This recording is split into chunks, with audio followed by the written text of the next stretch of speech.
Notice ஒட்டாதேன்னு சொல்லி ஒரு போர்டை வச்சிருப்பா, இல்லைன்னு யாராவது எதையாவது எழுதி போயிடுவாங்க அப்படின்னு சொல்லி சொன்னார்.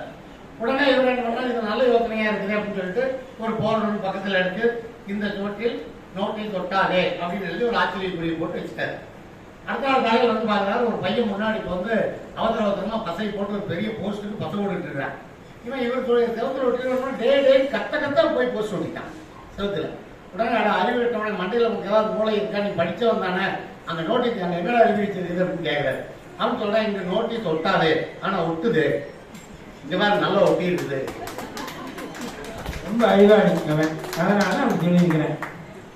அப்புறம் இந்த இது போன்ற பாடல்கள் நடுவர்களே, எனக்கு அப்பப்போ என்னுடைய வகுப்புகள் போர் அடிச்சா நான் சில பாடல்கள் அங்கங்க பாட்டு பாடிட்டு இருப்பேன். ஏதாவது பாட்டு பாடி உற்சாகம் விட்டுவேன். அந்த மாதிரி சூழல்ல ஒரு நாள் நான் ஒரு பாட்டு பாடிட்டு அடுத்த நாள் கிளாஸுக்கு வந்தேன். அன்னைக்கு வராதவன் வகுப்பு இருக்கான். அவன் உடனே சொல்றான், சாஸ்தார் எனக்கு ஒரு ஆசை, உங்களை பாடையில பார்க்கணும்னு ஆசைக்கிட்டாரு. எனக்கு கொஞ்சம் அதிர்ச்சி ஆயிடுச்சு. உடனே நான் அவன் சொன்னேன், சரி நான் மேடையில் இருக்கும்போது வர நீ பாடையில பார்க்கலாம் அப்படின்னு சொல்லிட்டு அவங்க ரொம்ப ஆசைப்படுவாங்க. ஆசிரியர் பாடையில் வரக்கு ரொம்ப ஆசைப்படுறாங்க. நடுவர் அவர்களே, விவேகானந்தர் ஒரு முறை சொன்னார், என்னிடம் 100 இளைஞர்களை கொடுங்கள், நான் இந்த உலகையே மாற்றி காட்டுகிறேன் என்று சொன்னார். இன்னைக்கு இந்த நிலையில 100 இளைஞர்கிட்ட விவேகானந்தர் விட்டுருந்தோம்னா விவேகானந்தரை காப்பாற்றுறது பெரிய பிரச்சனையா இருந்தது. அவர் கண்டுபிடிக்க முடியாது, அந்த மாதிரி இருக்கும். ஏன்னா இன்னைக்கு அப்படிதான் போயிட்டு இருக்கு. எங்க ஊர்ல நல்ல படித்த பையன் வெளிநாட்டுல வேலையில் இருந்தா அந்த பையன் நல்ல சம்பளம். ஆனா அவனுக்கு ஒரு சின்ன பிரச்சனை என்னன்னா, அவனுக்கு வாய் வந்து கொஞ்சம் திக்கி வரும். இந்த திக்குவாயை சரிப்படுத்தக்கூடிய ஒரு குணம் தான். யாருமே அந்த பையனை கல்யாணம் முடிக்க மாட்டேங்கிறாங்க. ஆனா ஒரு பொண்ணு மட்டும் தைரியமா, நான் அவனை கல்யாணம் முடிச்சுக்கிறேன், 3 மாசம் கழிச்சு நான் அவனை சரி பண்ணி இந்த ஊருக்கு கூட்டிட்டு வரேன் பாரு அப்படின்னு சொல்லி தைரியமா கல்யாணம் முடிச்சுட்டு ஊருக்கு வெளியே வேலை செய்யறதுக்கு போயிட்டாங்க. 3 மாசம் கழிச்சு அந்த பொண்ணு புருஷனோட வராங்க வீட்டுக்கு வர்றப்ப எல்லாரும் ஆவலா இருக்காங்க, என்ன ஆச்சோ தெரியலையே. உடனே அவங்க ஆர்வமா முன்னாடி ஓடி போய் கேட்கறாப்புல, ஏப்பா உன் வீட்டுக்காரரை சரி பண்ணிட்டியா அப்படின்னு. என்ன அந்த புள்ள சொல்லிச்சு, முடியலக்கா அப்படின்னு. நல்லா போன புரியுது. இதுக்காக தான் நாங்க சட்ட திருத்தம் கேட்கிறோம். நாங்க சட்ட திருத்தம் கேட்கறோடைய நோக்கமே அதுதான். நடுவர்களே, காவல்துறைக்கு இன்னைக்கு இல்லாத அதிகாரமே இல்லை, எல்லா அதிகாரமும் இருக்குது. அவங்க நினைச்சா எது வேணா செய்யலாம். இருந்தாலும் மாமூல் வாழ்க்கை அது பாட்டு போயிட்டே இருக்குது. ஒரு நண்பர் என்னுடைய ஒரு பெரியவர் வந்து அவருடைய மனைவி, பெரியவர் இல்லை இளம் வயதுக்கார, அவருடைய மனைவியோட சினிமாவுக்கு போயிருக்காரு. சினிமாவுக்கு போயிட்டு அவங்க மனைவியை முன்னாடி நிற்க சொல்லிட்டு இவர் போய் தன்னுடைய வாகனத்தை எடுத்துட்டு போனாரு. வாகனம் வந்து நின்று அந்த அம்மா ஏறி உட்காந்துட்டாங்க வாகனத்துல.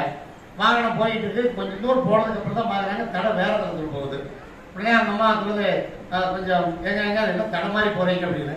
அப்ப அவர் சொல்றாரு, இல்ல நான் சரியான இடத்துல தான் போறேன், நீ பேசாம உட்காரு அப்படின்னு. குரலை கேட்டதுக்கு அப்புறம் தான் அந்த அம்மாவுக்கு தெரியும், இந்த அம்மா வண்டி மாதிரி உட்காந்துச்சு.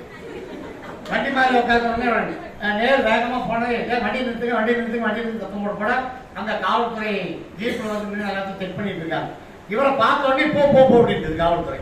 காரணம் என்னன்னா, நம்ம நாட்டில் ஒரு சட்டம் இருக்குது, பெண்கள் பின்னாடி கூட்டு போனா என்ன வேணாலும் இருக்கலாம். ஏன்னா அவன் பெரிய லைசன்ஸே வாங்கி வச்சிருக்கான். இந்த லைசன்ஸ் தேவையில்லை, எந்த வண்டி வேணாலும் எங்க வேணாலும் ஓட்டுறான், விமானத்திலே ஏற்றி விட்டுலாம். அப்படி சரி சொல்லி போட்டான். ஒரிஜினல் பொறுத்த பின்னாடி வச்சான். பின்னாடி வந்து ஏன்னா அவன் சம்சாரம் பலான்னு வராங்க. ஏன்னா அடுத்த சம்சாரத்தில் உஞ்சம்சாரம் சொல்லிட்டு இல்லையா, எடா லைசன்ஸ் எம்மட லைஃபே வச்சு லைசன்ஸ் கேட்டது அவராது. இந்த மாதிரி சூழல் நீங்க பாத்தீங்கன்னா அரபு நாடுகளில் கடுமையான சட்டம். ஒரு தப்பு செஞ்சான்னு சொன்னா அவங்களுடைய விரலை துண்டு செய்கிறார்கள். இன்னைக்கு பள்ளிக்கூடத்துல வந்து பார்த்தா ஒரு பள்ளி திறந்தால் பல சிறைச்சாலைகள் மூடப்படும் என்று சொன்னார்கள். இன்னைக்கு பாத்தீங்கன்னா பள்ளிக்கூடத்தில் நடந்த கல்லூரியில் நடந்த கத்தி குத்து பள்ளிக்கூடத்து வரைக்கும் வந்துருச்சு. இதுக்கு எல்லாமே காரணம் என்னன்னா, நமக்கு தப்பிக்கிறதுக்கு நிறைய சட்டத்தில் ஓட்டை இருக்கிறது அப்படிங்கிறத தெரிந்து கொண்டதுதான். எனவே சட்ட திருத்தம் தேவை. இந்த சமுதாயம் மேலும் சிறப்புற நன்றாக வாழ வேண்டும் என்றால் அதற்கு சட்ட திருத்தம் தேவை என்று சொல்லி எனக்கு வாய்ப்பு வழங்கியதற்கும் வந்திருந்து வாய்ப்பை கேட்டதற்கும் நன்றி பாராட்டுகிறேன். நன்றி வணக்கம். அருமையான பதிவுரை கொடுத்திருக்காரு. யாராக